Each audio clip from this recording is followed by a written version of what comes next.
सर्वाभीष्टप्रवृद्धिः स्यान्नात्र कार्या विचारणा राजचोरमहाव्याघ्रसर्पनक्रादिपीडनम् न जागतेऽस्य स्तोत्रस्य प्रभावान्नात्र संशयः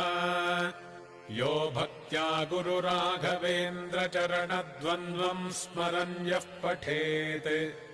स्तोत्रम् दिव्यमिदम् सदा न हि भवेत्तस्य सुखम् किञ्चन किन्त्विष्टार्थसमृद्धिरेव कमलानाथ प्रसादोदजात्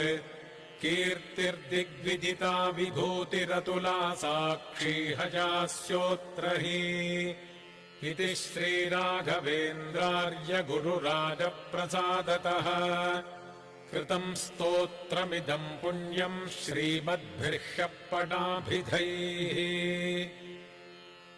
पूज्याय राघवेन्द्राय सत्यधर्मरताय